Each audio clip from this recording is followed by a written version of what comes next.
dezembro de 1984, aconteceu aqui o pior acidente industrial do mundo. Esta fábrica liberou uma nuvem química que matou milhares de pessoas em apenas poucas e aterrorizantes horas.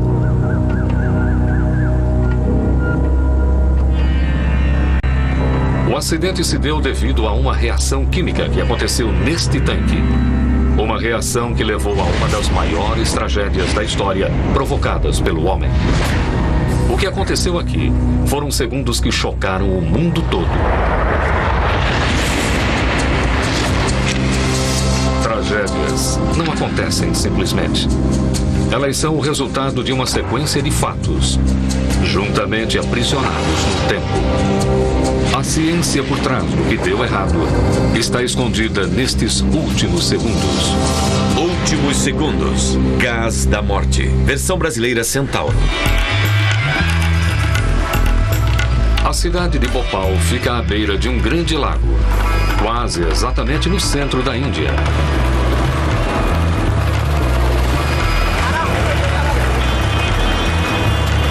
Ela é a capital da região e está crescendo a uma taxa fenomenal. Com uma população de mais de 1.400.000 habitantes, este é um lugar de muita atividade, agitado e cheio de vida. Mas no dia 3 de dezembro de 1984, Bhopal foi o cenário de uma catástrofe em uma escala sem precedentes, na qual pelo menos 3.000 pessoas morreram asfixiadas em uma nuvem de gás.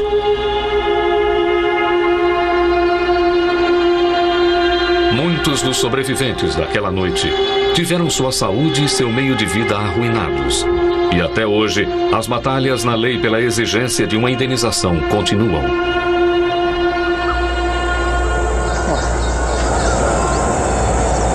O gás assassino é chamado de metil-isocianato, ou MIC.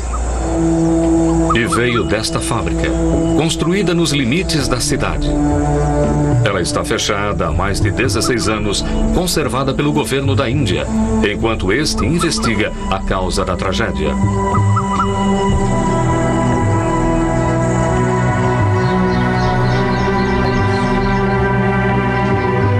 Talvez a peça mais terrível daqui seja o receptáculo por onde o veneno escapou. Agora desenterrado de sua localização original no subsolo. O gás vazou devido a uma não prevista e incontrolável reação química. Vários funcionários da fábrica concordaram em voltar ao local da tragédia pela primeira vez desde aquela terrível noite em dezembro de 1984, para explicar como eles acham que tudo aconteceu.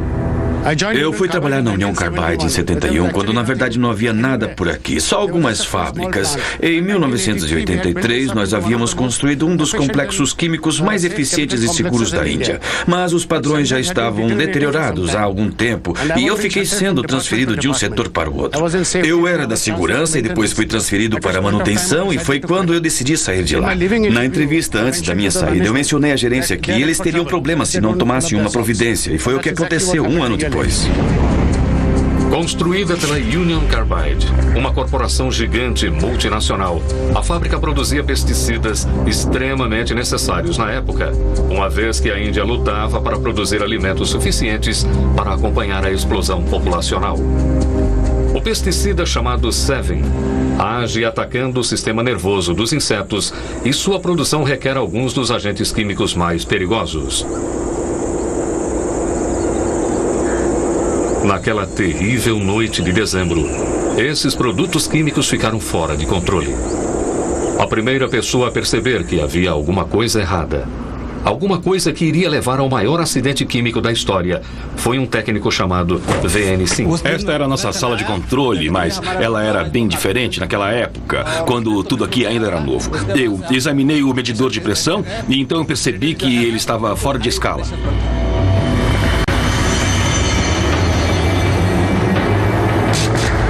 Lá fora, a 40 metros de distância, o tanque de armazenamento estava prestes a liberar sua carga mortal. Já passavam 15 minutos da meia-noite. O conteúdo desse tanque representa o triunfo dos lucros sobre a segurança. Para entender como tudo aconteceu, precisamos voltar o relógio 4 horas. As razões que levaram à contaminação do tanque ainda hoje são controversas. Mas as descobertas do governo indiano apontam para uma tragédia que começou aproximadamente às 8h15 naquela noite de dezembro, quando um funcionário da fábrica começou sua rotina de manutenção. Ele conectou uma mangueira de água em um dos canos que corriam por dentro da fábrica.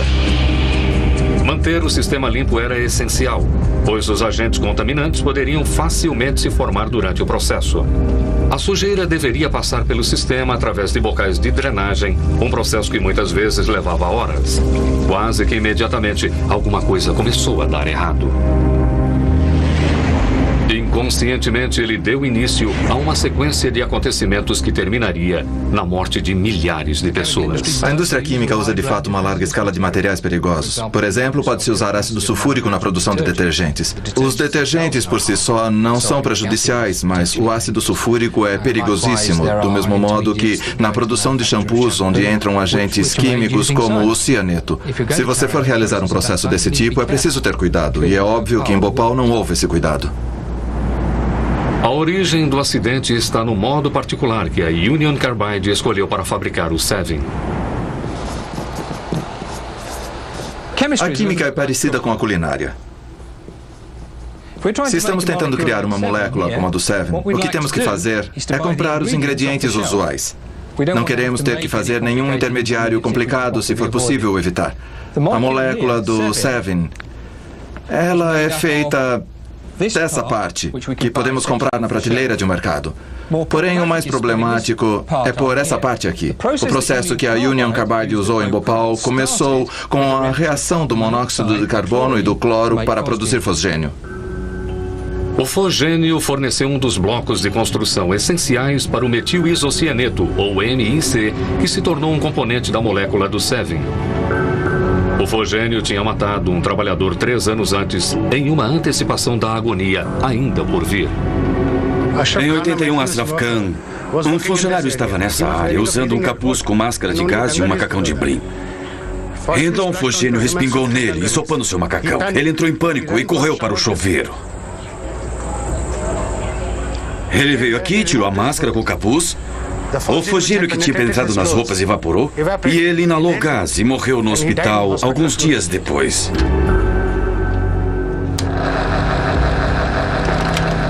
O fosgênio se tornou um vilão quando foi usado em operações de guerra e sua fama piorou ainda mais durante a Primeira Guerra Mundial. Ele é relativamente insolúvel em água e, quando é liberado, cria uma nuvem branca que fica perto do sol e solta aquele cheiro de grama recém-cortada. Pelo fato de ser insolúvel, se você respirá-lo, ele não vai ser absorvido no final do seu canal respiratório superior, mas vai alcançar as partes mais distantes e profundas do pulmão. Esta é uma foto daquelas partes profundas do pulmão que eu mencionei. São estas membranas que o fosgênio danifica. Se você aspirar o fosgênio, estas membranas serão destruídas e o sangue vai inundar os seus pulmões. Resumindo, você vai se afogar em seu próprio sangue. Sendo o fosgênio tão letal, a fábrica só armazenava o suficiente para um dia de produção. Dessa maneira, mesmo se o gás vazasse, a escala de problemas seria mínima. Mas o fosgênio, apesar de tão perigoso, era só um dos ingredientes do agente químico que mataria milhares de pessoas. O próximo passo no processo é pôr este grupo junto. É possível fazer isso de várias maneiras. Dá para adicionar este pedacinho, depois este outro aqui. Mas a Union Carbide escolheu fazer de uma só vez, em uma única reação. Agora, está mais barato e potencialmente mais limpo. Portanto, com mais vantagens. A desvantagem é que o agente químico que precisamos para produzir isso é metil-isocianeto, um agente extremamente perigoso. Em contraste ao fosgênio, o MIC foi armazenado em 3 grandes tanques, originalmente enterrados em um abrigo subterrâneo de concreto nos limites da fábrica. Com 12 metros de comprimento e 2,5 metros de diâmetro, cada tanque era capaz de conter 42 toneladas de uma química potencialmente letal.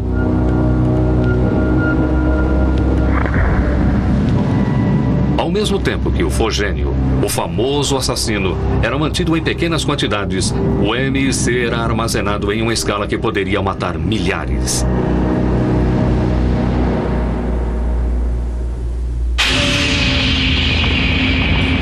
8h45. Os canos que estavam sendo lavados começaram a ficar entupidos com a sujeira que estava vindo com a água.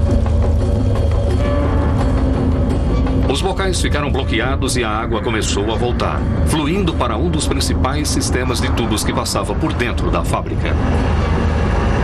O MIC é um gás de fácil manejo. Ele reage para produzir moléculas especiais que provavelmente não poderíamos alcançar facilmente por outra química. Sendo assim, de grande utilidade ao químico, que consegue construir coisas que de outra maneira seria impossível. Ele também é reativo, o que significa que as coisas acontecem depressa. Não é preciso períodos muito longos de reação, e a tendência é obter talvez uma química mais limpa, com menos perda de produtos. Porém, a reatividade é um problema. Isso significa que vai reagir com qualquer coisa que ele venha a entrar em contato. Água, por exemplo, ou pior ainda, pessoas. Manter o MIC longe da água é essencial, porque se os dois líquidos se misturarem, qualquer pessoa que estiver por perto estará em perigo. O MIC é um gás altamente irritante. Ele tem duas propriedades físicas importantes que o tornam particularmente ofensivo. A primeira é que ele é muito solúvel em água. E a segunda é que ele evapora ou ferve a temperaturas quase exatamente iguais às do corpo humano. E isso significa que se alguém inalar baixas concentrações do MIC, ele vai afetar primeiro as partes do corpo que estão molhadas. As que vão absorver o MIC são os olhos, a boca, a garganta e as vias respiratórias superiores. Em concentrações altas, ele vai descer para a parte dos pulmões da pessoa, onde o oxigênio é transferido para a corrente sanguínea. Os efeitos do MIC são muito parecidos com o efeito do fogênio. Se estas partes dos pulmões forem danificadas, então o sangue vai passar da corrente sanguínea para dentro dos pulmões e a pessoa vai morrer de um tipo de afogamento interno. À medida que a água fluía pelos canos, o tempo ia se esgotando.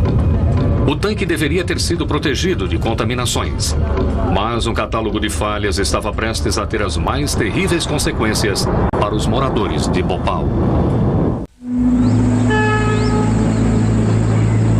A tragédia de Bhopal aconteceu quando cerca de 35 toneladas do agente químico letal chamado metil-isocianeto reagiram com a água e evaporaram.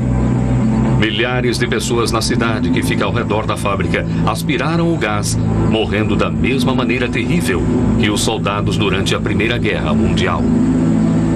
A tragédia deveu-se a uma incrível combinação de circunstâncias. Se fosse por si só, o acidente nunca teria acontecido. Em termos de projeto de indústrias químicas, há realmente dois tipos de segurança. Em primeiro lugar, projetar a indústria para ser segura. E em segundo, operá-la de uma maneira segura. Em Bhopal houve problemas nesses dois pontos. Faltavam 3 horas para a catástrofe acontecer. Em uma operação de limpeza de rotina, os primeiros das centenas de litros de água seguiram seu caminho para dentro do sistema principal de canos que passava por dentro da fábrica. A água nunca poderia ter ido tão longe, mas o primeiro erro já havia sido cometido. Existia um procedimento de segurança para isolar as seções de canos antes deles serem limpos. Um simples disco de metal, chamado anteparo, é inserido na junção dos canos e os parafusos são fortemente apertados até que se consiga um selo impenetrável. Incrivelmente, este procedimento quase sempre era ignorado em Bhopal. A instalação de um anteparo como este leva umas 2 horas e é preciso usar uma roupa protetora, porque quando a pessoa afrouxa os parafusos dessas junções, existe a possibilidade de os agentes químicos espirrarem nela. Se um desses disquinhos de aço tivesse sido inserido dentro do processo de canos, este acidente possivelmente não teria acontecido. Por volta das 9h30, a água já estava correndo livremente pelas centenas de metros de canos que separavam a fábrica principal da área de armazenamento do MIC e de seu conteúdo mortal. A tragédia ainda poderia ter sido evitada, mas só se os medidores da sala de controle da fábrica fossem confiáveis. Quando esta fábrica foi projetada, os seus equipamentos eram provavelmente os melhores de toda a Índia. O passar dos anos e a falta de manutenção contribuíram para que os instrumentos apresentassem falhas de leitura de tempos em tempos, o que provavelmente fez com que os operadores e os funcionários não levassem a leitura muito a sério. O MIC é mantido sob pressão com um gás inerte para evitar que qualquer coisa entre no tanque. Mas por 6 semanas, o medidor de pressão tinha lido 0. Era de se supor que aquele medidor estivesse com defeito. Na verdade, a válvula que conectava o tanque aos principais sistemas de canos da fábrica estava com vazamento. Se o gás saísse, a água poderia entrar.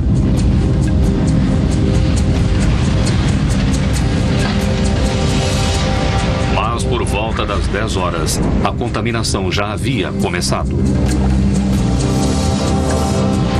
A reação do MC com a água gera o dióxido de carbono como um de seus produtos.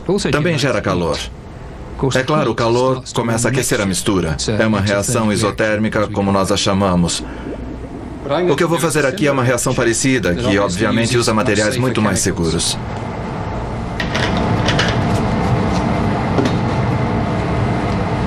Este material vai agir como o MC agiu.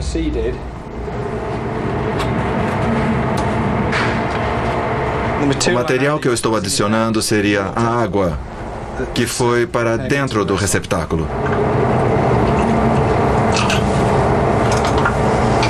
Temos este resultado. E como podem ver, começam a se formar bolhas de gás. A água é mais densa que o MIC, então ela vai para o fundo do receptáculo. A primeira parte da reação acontece quando as 2 camadas de líquido se encontram. Isso está com a mesma aparência da interface do MC. Estamos gerando bolhas nas botas entre as camadas dos 2 líquidos. Mas a chave de tudo é o calor. Ele aquece a mistura da reação, a temperatura sobe. Quando a temperatura sobe, a reação acelera. Isso gera um aquecimento ainda mais rápido. É o que chamamos de fuga. Mesmo com água no tanque, teria sido possível controlar a situação. O MIC tem que ser mantido frio, e os tanques estavam dentro de um abrigo subterrâneo de concreto, isolados do terrível calor da Índia. Também havia um sistema de resfriamento controlado por uma unidade construída com o propósito de refrigeração. Mas a gerência veterana, no entanto, tinha decidido desligar.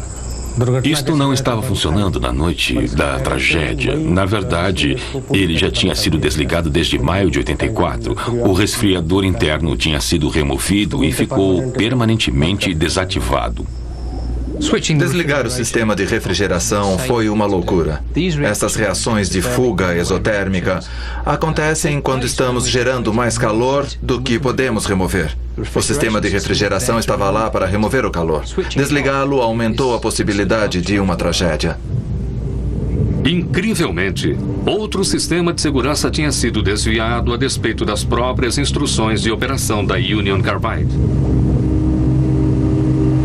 Podemos ver que agora a reação está ficando cada vez mais forte. Estão se formando bolhas. Alguns respingos do líquido estão saindo por cima do receptáculo. E se esse receptáculo fosse de escala industrial, teríamos um problema e tanto em nossas mãos.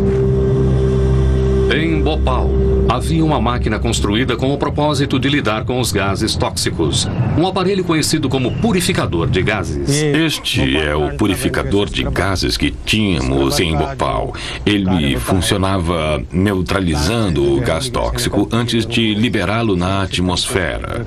E naquela noite, ele estava desligado. Ele havia sido desligado para manutenção. Mesmo se este equipamento essencial estivesse ligado, seria pequeno demais para conter a quantidade de MIC que agora estava fora de controle.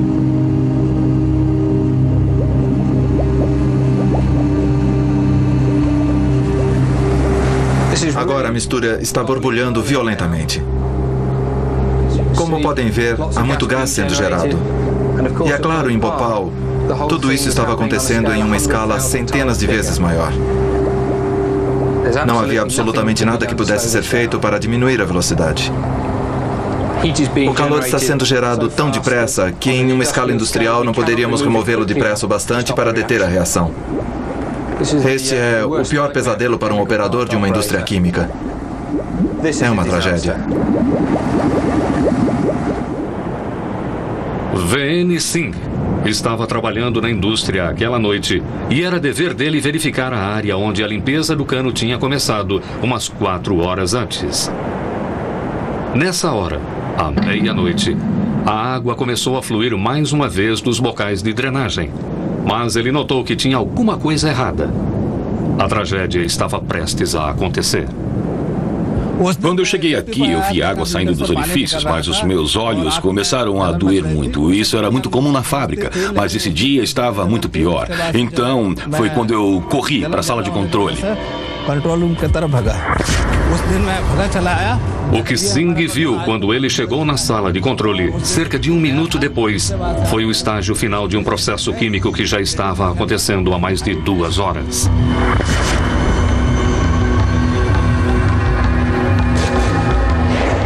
A um nível molecular, as coisas estão acontecendo extremamente rápido. À medida que o sistema aquece, começa uma segunda reação, a trimerização. Uma reação entre as moléculas do metil-isocianato que formam uma molécula estável e geram mais calor. A energia é liberada à medida que cada vínculo é feito. Agora, as moléculas de M e C estavam prontas para reagir com elas mesmas. Todas as 42 toneladas de material estavam livres para gerar calor quase que simultaneamente. A reação está ficando muito violenta no momento. Os materiais estão começando a sair da parte de cima. Uma grande quantidade de gás está sendo gerada e as bolhas do líquido estão saindo. Com o equipamento que eles tinham em Bhopal, não havia absolutamente nada que pudesse ser feito para salvar as pessoas. Então eu saí correndo para o tanque EC-110 e, mesmo ele estando no subterrâneo, dava para ouvir um barulho terrível e o concreto começou a trepidar e a rachar.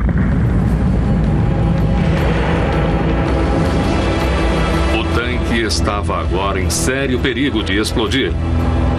Mas ele aguentou. Em vez disso, a válvula de alívio de pressão explodiu e o gás estava a caminho da fatalidade. Ele viajou pela estrutura principal da fábrica, através do já inútil purificador de gases e depois saiu. O gás foi carregado por um vento sudeste para fora da fábrica, mas em direção à cidade adormecida de Bhopal.